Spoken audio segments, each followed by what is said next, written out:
America ਨੇ Iran ਦੇ ਕੁਝ ਜਿਹੜੇ ਮਿਲਟਰੀ ਸਾਈਟਸ ਆ ਉਹਨਾਂ ਦੇ ਉੱਤੇ ਬੰਬਾਰਡਮੈਂਟ ਕੀਤੀ ਹੈਗੀ ਆ। ਤੇ ਈਰਾਨ ਵਾਲਿਆਂ ਨੇ ਵੀ USA ਦੇ ਜੋ ਕੁਵੈਤ ਦੇ ਵਿੱਚ ਟਰੂਪਸ ਹੈਗੇ ਆ ਉਹਦੇ ਉੱਤੇ ਮਿਜ਼ਾਈਲਸ ਸਿੱਟੀਆਂ ਹੈਗੀਆਂ ਆ। ਸੋ ਫਾਈਟਿੰਗ ਇੱਕਦਮ ਤੇਜ਼ ਹੋਈ ਹੈਗੀ ਆ। ਇਜ਼ਰਾਈਲ ਤੇ ਲੈਬਨੀਜ਼ ਮਿਲੀਟੈਂਟ ਗਰੁੱਪ ਹੈਜ਼ਬੁੱਲਾ ਦੇ ਵਿੱਚ ਵੀ ਜਿਹੜੀ ਆ ਫਾਈਟ ਬਹੁਤ ਤੇਜ਼ ਚੱਲ ਰਹੀ ਹੈਗੀ ਆ।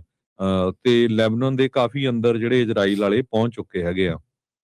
US ਦੀ ਮਿਲਟਰੀ ਸੈਂਟਰਲ ਕਮਾਂਡ ਨੇ ਤਾਂ ਇਹ ਕਿਹਾ ਵੀ ਅਸੀਂ ਸਟ੍ਰਾਈਕ ਇਸ ਕਰਕੇ ਕੀਤੀ ਆ ਸੈਚਰਡੇ ਤੇ ਸੰਡੇ ਗੈਰੁਕ ਤੇ ਕੌਸ਼ਮ ਆਈਲੈਂਡ 'ਚ, ਕਿਉਂਕਿ 에ਅਰ ਡਿਫੈਂਸ ਤੇ ਗਰਾਊਂਡ ਕੰਟਰੋਲ ਸਟੇਸ਼ਨ ਜੋ ਆ ਉਹਨਾਂ ਦਾ ਅਸੀਂ ਹਿੱਟ ਕੀਤਾ ਜੋ ਕਿ ਅਮਰੀਕਾ ਨੂੰ ਥ੍ਰੈਟ ਕਰ ਰਿਹਾ ਸੀ। ਤੇ ਈਰਾਨ ਵਾਲੇ ਕਹਿ ਰਹੇ ਆ ਵੀ ਅਮਰੀਕਾ ਵਾਲੇ ਬਾਰ-ਬਾਰ ਇਹ ਕਰ ਰਿਹਾ ਸੀਜ਼ ਫਾਇਰ ਨੂੰ, ਤੇ ਅਸੀਂ ਟੋਟਲੀ ਇਹ CNBC ਰਿਪੋਰਟ ਕਰ ਰਿਹਾ ਕਿ ਕਿਸੇ ਤਰ੍ਹਾਂ ਦੀ ਵੀ ਜਿਹੜੀ ਨੈਗੋਸ਼ੀਏਸ਼ਨ ਆ USA ਦੇ ਨਾਲ ਉਹ ਬੰਦ ਕਰਨ ਜਾ ਰਹੇ ਆ ਤੇ ਕੰਪਲੀਟਲੀ ਸਟੇਟ ਆਫ ਹਾਰਮੋਜ਼ ਨੂੰ ਬਲੌਕ ਕਰਨ ਜਾ ਰਹੇ ਆ। ਇਹ ਉੱਥੇ ਦਾ ਜਿਹੜਾ ਸਟੇਟ ਮੀਡੀਆ ਆ ਉਹ ਰਿਪੋਰਟ ਕਰ ਰਿਹਾ ਹੈਗਾ। ਸੋ ਇਹਨੂੰ ਟਰਾਂਸਲੇਟ ਕਰਕੇ CNBC ਨੇ ਪਾਇਆ ਹੈਗਾ ਤੇ ਉਹਦੇ 'ਚ ਜੋ ਈਰਾਨ ਵਾਲੇ ਆ ਉਹ ਇਹ ਕਹਿ ਰਹੇ ਆ ਵੀ ਨੋ ਡਾਇਲੋਗ ਵਿਲ ਟੇਕ ਪਲੇਸ, ਕਿਸੇ ਤਰ੍ਹਾਂ ਦੀ ਵੀ ਜਿਹੜੀ ਗੱਲਬਾਤ ਨਹੀਂ ਹੋਊਗੀ ਅਨਲੈਸ ਕਿ ਜੋ ਇਜ਼ਰਾਈਲ ਵਾਲੇ ਆ ਉਹ ਲੈਬਨਾਨ ਤੋਂ ਬਾਹਰ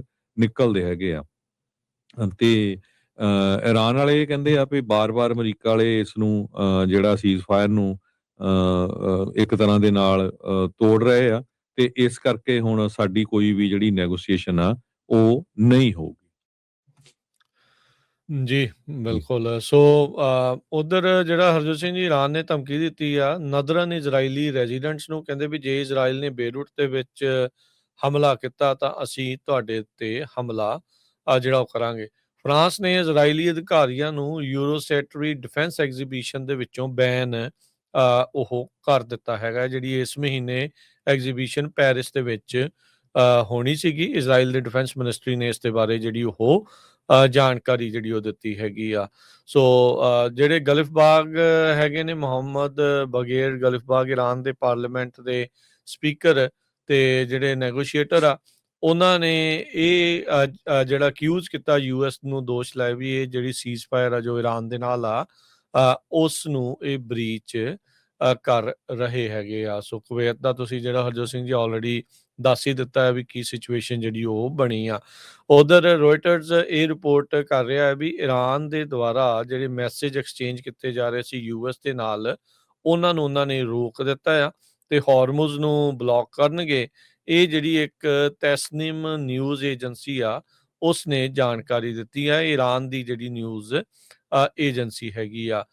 ਲੈਬਨਾਨ ਦੇ ਉੱਤੇ ਹਮਲੇ ਤੇਜ਼ ਹੋਣ ਤੋਂ ਬਾਅਦ ਦੇ ਵਿੱਚ ਜਿਹੜੇ ਡਿਪਲੋਮੈਟਿਕ ਐਫਰਟਸ ਜੇ ਚੱਲ ਰਹੇ ਸੀ ਯੁੱਧ ਨੂੰ ਖਤਮ ਕਰਨ ਵਾਲੇ, ਉਹ ਲੱਗਦਾ ਵੀ ਹਾਲ ਦੀ ਘੜੀ ਸਾਈਡ ਲਾਈਨ ਹੋ ਗਏ ਨੇ ਤੇ ਦੂਜੇ ਪਾਸੇ ਦੁਬਾਰਾ ਇਹ ਜਿਹੜੀ 3 ਮਹੀਨੇ ਪੁਰਾਣੀ ਲੜਾਈ ਆ ਉਹ ਮੁੜ ਸ਼ੁਰੂ ਜਿਹੜੀ ਉਹ ਹੋ ਰਹੀ ਹੈ। ਕਿੰਨੇ ਕੁ ਦਿਨ ਇਸੇ ਤਰੀਕੇ ਦੇ ਨਾਲ ਚੱਲਦੀ ਰਹੂਗੀ ਉਹ ਦੇਖਣ ਵਾਲੀ ਗੱਲ ਆ। ਬੀਤੇ ਵੀਕਐਂਡ ਦੇ ਉੱਤੇ ਵੀਕਐਂਡ ਦੇ ਵਿੱਚ ਜਿਹੜਾ ਹਰਜੋਤ ਸਿੰਘ ਜੀ ਇਹ ਟਰੰਪ ਹੁਣਾਂ ਨੇ ਕਿਹਾ ਸੀਗਾ ਅਖੀਰਲੇ ਦਿਨਾਂ ਦੇ ਵਿੱਚ ਇਸ ਪਿਛਲੇ ਵੀਕ ਦੇ ਵੀ ਮੇਰੀ ਅਖੀਰਲੀ ਰਾਏ ਹੋਊਗੀ, ਅੰਤਿਮ ਰਾਏ ਮੈਂ ਲਊਂਗਾ ਵੀ ਇਹ ਜਿਹੜੀ ਡੀਲ ਆ ਉਹ ਸਿਰੇ ਚੜ੍ਹਦੀ ਆ ਜਾਂ ਨਹੀਂ। ਸੋ ਲੱਗਦਾ ਨਹੀਂ ਆ ਵੀ ਸਿਰੇ ਚੜ੍ਹੀ ਆ, ਤਾਂ ਹੀ ਕਰਕੇ ਆਪਾਂ ਦੇਖ ਰਹੇ ਹਾਂ ਵੀ ਇਹ ਜਿਹੜੀ ਸਿਚੁਏਸ਼ਨ ਆ ਇੱਥੇ ਤੱਕ ਪਹੁੰਚ ਜਿਹੜੀ ਹੋ ਗਈ ਹੈਗੀ ਆ। ਸੋ ਉਧਰ ਹਜ਼ਬੁੱਲਾ ਵਾਲੇ ਇਜ਼ਰਾਈਲ ਵਾਲਿਆਂ ਨੂੰ ਹਮਲਾ ਜਿਹੜਾ ਉਹ ਕਰਨ ਦੀ ਧਮਕੀ ਜਿਹੜੀ ਉਹ ਦੇ ਰਹੇ ਆ। ਸਟੇਟ ਆਫ ਹਾਰਮੋਜ਼ ਦੇ ਵਿੱਚ ਮਾਹੌਲ ਅਜੇ ਵੀ ਜਿਹੜਾ ਹਰਜੋਤ ਸਿੰਘ ਜੀ ਰੁਕਿਆ ਪਿਆ ਆ, ਕੋਈ ਅੱਗੇ ਨੂੰ ਗੱਲ ਵੱਧਦੀ ਨਜ਼ਰ ਨਹੀਂ ਆ ਰਹੀ ਹੈਗੀ। ਸੋ ਜਿਹੜੀਆਂ ਟੈਨਸ਼ਨਸ ਆ, ਵਾਰ ਦੀਆਂ ਜਿਹੜੀਆਂ ਟੈਨਸ਼ਨਸ ਆ ਉਹ ਫਿਰ ਤਾਂ ਨੂੰ ਜਿਹੜੀਆਂ ਉਹ ਅੱਗੇ ਵੱਲ ਨੂੰ ਜਿਹੜੀਆਂ ਉਹ ਵੱਧ ਰਹੀਆਂ ਆ। ਕੁਵੈਤੀ ਜਿਹੜੇ ਇਸ ਟਾਈਮ ਸਭ ਤੋਂ ਜ਼ਿਆਦਾ ਜਿਹੜੇ ਹਰਜੋਤ ਸਿੰਘ ਜੀ ਡਰੇ ਜਿਹੜੇ ਹੋਏ ਆ। ਉਧਰ ਲੈਬਨਾਨ ਦੇ ਬੈਰੂਤ ਸ਼ਹਿਰ ਦੀ ਜਿੱਦਾਂ ਆਪਾਂ ਦੱਸਿਆ ਵੀ ਈਰਾਨ ਵਾਲਿਆਂ ਨੇ ਧਮਕੀ ਜਿਹੜੀ ਉਹ ਦਿੱਤੀ ਹੈ ਜੇ ਤੁਸੀਂ ਉੱਥੇ ਹਮਲਾ ਕੀਤਾ, ਪਰ ਬੈਰੂਤ ਦੇ ਵਿੱਚੋਂ ਹੇੜਾਂ ਦੀਆਂ ਹੇੜਾਂ, ਲੈਣਾਂ ਦੀਆਂ ਲੈਣਾਂ ਗੱਡੀਆਂ ਹੀ ਜਿਹੜੀਆਂ ਉਹ ਬਾਹਰ ਜਾਣ ਦੇ ਲਈ ਲੱਗੀਆਂ ਹੋਈਆਂ ਆ। ਸੋ ਇਹ ਜਿਹੜੀ ਸਿਚੁਏਸ਼ਨ ਉਹ ਬਣੀ ਪਈ ਆ। ਬੇਰੂਤ ਦੇ ਜਿਹੜੇ ਇਰਦ ਗਿਰਦ ਦੇ ਵੱਡੇ ਸ਼ਹਿਰ ਦੇ ਆਲੇ ਦੁਆਲੇ ਜਿਹੜੇ ਹੋਰ ਛੋਟੇ ਮੋਟੇ ਜਿਹੜੇ ਸਬਰਬਸ ਹੁੰਦੇ ਆ ਉਹ ਵੀ ਜਿਹੜੇ ਉਹ ਭੱਜ ਰਹੇ ਆ ਤੇ ਕਹਿੰਦੇ ਵੀ ਲੋਕ ਜਿੱਥੇ ਵੀ ਟੈਂਟ ਲਾਉਣ ਦੀ ਉਹਨਾਂ ਨੂੰ ਥਾਂ ਮਿਲ ਰਹੀ ਆ, ਬਸ ਉੱਥੋਂ ਨਿਕਲ ਕੇ ਹੋਰ ਇਲਾਕਿਆਂ 'ਚ ਜਾ ਕੇ ਜਿਹੜਾ ਟੈਂਟ ਆ ਉਹ ਲਾ ਕੇ ਉੱਥੇ ਰਹਿਣ ਦੀ ਕਵਾਇਦ ਦੇ ਵਿੱਚ ਲੱਗੇ ਜਿਹੜੇ ਉਹ ਹੋਏ ਹੈਗੇ ਆ। ਉਧਰ ਕਤਰ ਤੇ ਜਿਹੜੇ ਸਵਿਟਜ਼ਰਲੈਂਡ ਆ, ਕਤਰ ਦੇ ਜਿਹੜੇ ਪ੍ਰਾਈਮ ਮਿਨਿਸਟਰ ਤੇ ਫੋਰਨ ਮਿਨਿਸਟਰ ਸ਼ੇਖ ਮੁਹੰਮਦ ਬਿਨ ਅਬਦੁਲ ਰਹਿਮਾਨ, ਤੇ ਉਧਰ ਜਿਹੜੇ ਸਵਿਟਜ਼ਰਲੈਂਡ ਦੇ ਜਿਹੜੇ ਅਧਿਕਾਰੀ ਆ ਡਿਪਾਰਟਮੈਂਟ ਆਫ ਫੋਰਨ ਅਫੇਅਰਸ ਦੇ ਜਿਹੜੇ ਹੈੱਡ ਨੇ, ਉਹਨਾਂ ਨੇ ਕਿਹਾ ਵੀ ਜਿਹੜੇ ਯੂਐਸ ਤੇ ਇਰਾਨ ਦੇ ਮੀਡੀਏਸ਼ਨ ਐਫਰਟਸ ਚੱਲ ਰਹੇ ਆ, ਗੱਲਬਾਤ ਜੋ ਚੱਲ ਰਹੀ ਆ, ਉਹਦਾ ਉਹ ਸਮਰਥਨ ਜਿਹੜੇ ਉਹ ਕਰਨਗੇ। ਯੂਐਸ ਦੋਸ਼ ਲਾ ਰਿਹਾ ਹਿਜ਼ਬੁੱਲਾ ਦੇ ਉੱਤੇ ਵੀ ਉਹਨਾਂ ਨੇ ਜਿਹੜੀ ਇਜ਼ਰਾਈਲ ਤੇ ਲੈਬਨਾਨ ਦੀ ਜਿਹੜੀ ਸੀਜ਼ਫਾਇਰ ਆ, ਉਸ ਨੂੰ ਉਹਨਾਂ ਨੇ ਭੰਗ ਜਿਹੜਾ ਉਹ ਕੀਤਾ ਹੈਗਾ ਆ। ਇੱਕ ਕਾਰਗੋ ਵੈਸਲ ਜਿਹੜਾ ਕਿ ਗਲਫ ਦੇ ਵਿੱਚ ਟਰੈਵਲ ਕਰ ਰਿਹਾ ਸੀ, ਉਸ ਦੇ ਉੱਤੇ ਇੱਕ ਪ੍ਰੋਜੈਕਟਾਈਲ ਵੱਜਿਆ ਆ। ਹੋ ਸਕਦਾ ਵੀ ਉਹ ਡਰੋਨ ਹੋਵੇ, ਅਨਨੋਨ ਪ੍ਰੋਜੈਕਟਾਈਲ ਉਸ ਨੂੰ ਦੱਸਿਆ ਜਾ ਰਿਹਾ, ਜਿਹਦੇ ਕਰਕੇ ਕਹਿੰਦੇ ਵੀ ਵੱਡਾ ਧਮਾਕਾ ਜਿਹੜਾ ਉਹ ਹੋਇਆ ਆ। ਕਸਰ ਇਰਾਕ ਤੋਂ 40 ਨੌਟਿਕਲ ਮਾਈਲ ਜਾਂ ਤਕਰੀਬਨ 74 ਕਿਲੋਮੀਟਰ ਦੂਰ ਇਹ ਧਮਾਕਾ ਉਸ ਦੇ ਵਿੱਚ ਹੋਇਆ ਆ। United Kingdom maritime trade operation ਵਾਲਿਆਂ ਨੇ ਇਸ ਦੀ ਜਿਹੜੀ ਉਹ ਜਾਣਕਾਰੀ ਜਿਹੜੀ ਉਹ ਦਿੱਤੀ ਹੈਗੀ ਆ। ਸੋ ਹਰਜੋਤ ਸਿੰਘ ਜੀ, ਹਾਲ ਦੀ ਘੜੀ ਜਿਹੜੀ ਲੜਾਈ ਰੁਕ ਜਾਊਗੀ, ਇਸ ਦੀ ਸੰਭਾਵਨਾ ਦੇ ਉੱਤੇ ਤਲਵਾਰ ਹੀ ਜਿਹੜੀ ਉਹ ਲਟਕ ਰਹੀ ਹੈਗੀ ਆ। ਪਜ਼ੈਸ਼ਕੀਅਨ ਜਿਹੜੇ ਪ੍ਰੈਜ਼ੀਡੈਂਟ ਹੈਗੇ ਨੇ ਇਰਾਨ ਦੇ, ਉਹਨਾਂ ਨੇ ਕਿਹਾ ਵੀ ਮੈਰੀਟਾਈਮ ਟ੍ਰੈਫਿਕ ਦੇ ਲਈ ਉਹ ਫੁੱਲੀ ਪ੍ਰੀਪੇਅਰਡ ਨੇ। ਉਹਨਾਂ ਨੇ ਜਾਪਾਨ ਦੀ ਜਿਹੜੀ ਪ੍ਰਾਈਮ ਮਿਨਿਸਟਰ ਸਾਨੇ ਤਾਕਾਚੀ, ਉਹਨਾਂ ਨੂੰ ਜਿਹੜਾ ਉਹ ਦੱਸਿਆ ਹੈਗਾ ਆ। ਇਹ ਕਹਿੰਦੇ ਵੀ ਇੱਕ ਫੋਨ ਕਾਲ ਚੱਲ ਰਹੀ ਸੀ ਜਿਹੜੀ ਜਾਪਾਨ ਦੀ ਇਹ ਪ੍ਰਾਈਮ ਮਿਨਿਸਟਰ ਤੇ ਇਰਾਨ ਦੇ ਜਿਹੜੇ ਪ੍ਰੈਜ਼ੀਡੈਂਟ ਮਸੂਦ ਪਜ਼ੈਸ਼ਕੀਅਨ, ਉਹਨਾਂ ਦੇ ਜਿਹੜੇ ਉਹ ਦਰਮਿਆਨ।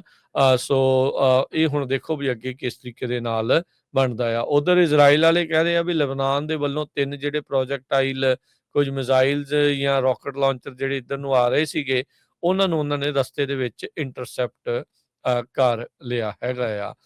ਕਹਿੰਦੇ ਵੀ ਉੱਦਾਂ ਜੇ ਦੇਖਿਆ ਜਾਵੇ ਤਾਂ ਨੇਤਨਿਆਹੂ ਨੂੰ ਇਹ ਪਤਾ ਹੈਗਾ ਆ ਵੀ ਜੇ ਲੈਬਨਾਨ ਦੇ ਵਿੱਚ ਜਿਸ ਤਰੀਕੇ ਦੇ ਨਾਲ ਐਸਕੇਲੇਸ਼ਨ ਜਿਹੜੀ ਉਹ ਵੱਧ ਰਹੀ ਹੈਗੀ ਆ, ਵੀ ਉਹਦੇ ਨਾਲ ਜਿਹੜੀ ਯੂਐਸ ਤੇ ਇਰਾਨ ਦੀ ਗੱਲਬਾਤ ਆ ਉਸ ਉੱਤੇ ਮਾੜਾ ਅਸਰ ਪੈ ਸਕਦਾ ਆ। ਪਰ ਉਸ ਦੇ ਬਾਵਜੂਦ ਉਹ ਲੈਬਨਾਨ ਦੇ ਵਿੱਚ ਆਪਣਾ ਜਿਹੜਾ ਕਹਿ ਸਕਦੇ ਆ ਵੀ ਅੱਗੇ ਹਮਲਿਆਂ ਨੂੰ ਜਾਰੀ ਕਰ ਰੱਖਿਆ ਹੈ। ਜੀ ਬਿਲਕੁਲ। ਤੇ ਜਿਸ ਤਰ੍ਹਾਂ ਆਪਾਂ ਦੱਸਿਆ ਹੀ ਆ ਵੀ ਇੱਕ ਦੂਜੇ ਦੇ ਉੱਤੇ ਅਟੈਕ ਫਿਰ ਤਹਿਰਾਨ ਤੇ ਅਮਰੀਕਾ ਵੱਲੋਂ ਸ਼ੁਰੂ ਹੋਏ ਆ ਵੀਕਐਂਡ ਦੇ ਦੌਰਾਨ। ਤੇ ਗੱਲਬਾਤ ਇਰਾਨ ਦਾ ਮੀਡੀਆ ਜਿਹੜਾ ਇਹ ਕਹਿ ਰਿਹਾ ਵੀ ਅਸੀਂ ਗੱਲਬਾਤ ਜੋ ਆ ਉਹ ਟੋਟਲੀ ਬੰਦ ਕਰ ਦਿੱਤੀ ਹੈਗੀ ਆ। ਕੁਵੈਤ ਵਾਲੇ ਜਿਹੜੇ ਦੱਸ ਰਹੇ ਆ ਵੀ ਅੱਜ ਸਵੇਰੇ ਉਹਨਾਂ ਦੇ ਡਰੋਨ ਆਏ ਤੇ ਮਿਜ਼ਾਈਲ ਵੀ ਆਈਆਂ ਜਿਨ੍ਹਾਂ ਨੂੰ ਰੋਕਿਆ ਗਿਆ। ਇਰਾਨ ਦੇ ਪੈਰਾਮਿਲਟਰੀ ਰੈਵੋਲੂਸ਼ਨਰੀ ਗਾਰਡ ਉਹ ਅਮਰੀਕਾ ਦੇ ਅਟੈਕ ਜੋ ਹੈ ਉਹਦੇ ਉਲਟ ਉਹ ਆਪਣਾ ਐਕਸ਼ਨ ਕਰ ਰਹੇ ਸੀ। ਸੋ ਜੋ ਸੀਜ਼ਫਾਇਰ ਸੀ ਉਹ ਕਹਿੰਦੇ ਵੀ ਟੁੱਟਣ ਦੇ ਕਿਨਾਰੇ ਹੀ ਹੈਗਾ ਆ। ਫਰਾਈਡੇ ਨੂੰ ਟਰੰਪ ਹੁਣੀ ਮਿਲੇ ਸੀ ਆਪਣੇ ਐਡਵਾਈਜ਼ਰਸ ਦੇ ਨਾਲ, ਤੇ ਉਹਦੇ ਵਿੱਚ ਤਾਂ ਉਹਨਾਂ ਨੇ ਇਹ ਕਿਹਾ ਸੀ ਵੀ ਸੀਜ਼ਫਾਇਰ ਆਪਾਂ ਐਕਸਟੈਂਡ ਕਰਨ ਜਾ ਰਹੇ ਹਾਂ ਤੇ ਸਟੇਟ ਨੂੰ ਓਪਨ ਕਰਨ ਜਾ ਰਹੇ ਹਾਂ, ਸਟੇਟ ਆਫ ਹਾਰਮੋਜ਼। ਪਰ ਇਰਾਨ ਵਾਲੇ ਹੁਣ ਇਹ ਕਹਿੰਦੇ ਆ ਵੀ ਅਸੀਂ ਉਹ ਨਹੀਂ ਅਸੀਂ ਖੋਲਣੀ ਹੈਗੀ, ਕਿਉਂਕਿ ਤੁਸੀਂ ਜਿਹੜਾ ਸੀਜ਼ਫਾਇਰ ਆ ਉਸ ਨੂੰ ਵਾਇਲੇਟ ਕਰ ਰਹੇ ਹੈਗੇ ਆ। ਸੋ ਇਸ ਟਾਈਮ ਜਿਹੜੀ ਸਿਚੁਏਸ਼ਨ ਆ ਲੱਗਦਾ ਵੀ ਫਿਰ ਲੜਾਈ ਵਾਲੀ ਜਿਹੜੀ ਬਣਦੀ ਜਾ ਰਹੀ ਹੈਗੀ ਆ। ਜੀ।